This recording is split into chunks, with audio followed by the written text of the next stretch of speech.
ప్రాంతము పూలే మండల్ ప్రాంగణంలో జరుగుతున్న బీసీ సింహగర్జన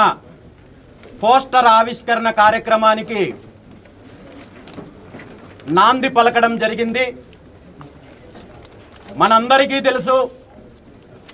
ఆంధ్రప్రదేశ్ రాష్ట్రంలో ఉన్న ప్రధాన పార్టీలు బీసీల విషయంలో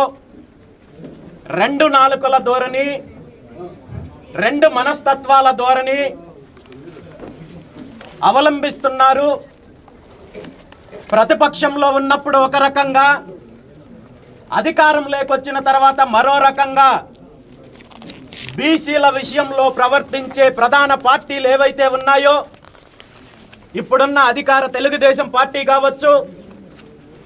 ప్రతిపక్షమని చెప్పుకుంటున్న వైఎస్ఆర్ కాంగ్రెస్ పార్టీ కావచ్చు, అంతకుముందున్న కాంగ్రెస్ పార్టీ కావచ్చు, దశాబ్దాల కాలం నుండి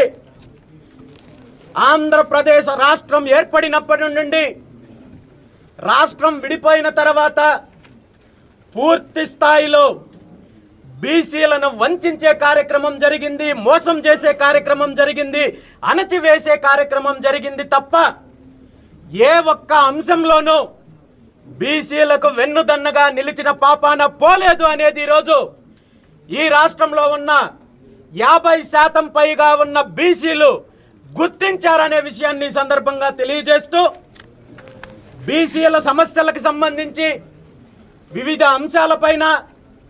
గత డిసెంబర్ నెల 11వ తేదీన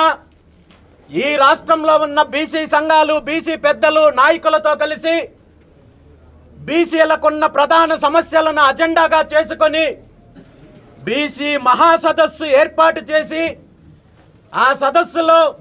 బీసీలకు సంబంధించిన డిమాండ్లను స్పష్టంగా ప్రకటించి దీని మీద కార్యాచరణ దిశగా ముందుకెళ్తున్నాము. ఫిబ్రవరి 22వ తేదీన బీసీ సింహగర్జన పేరుతో ఈ రాష్ట్రంలో ఉన్న కోట్లాది మంది బీసీలలో చైతన్యం తీసుకురావడంతో పాటు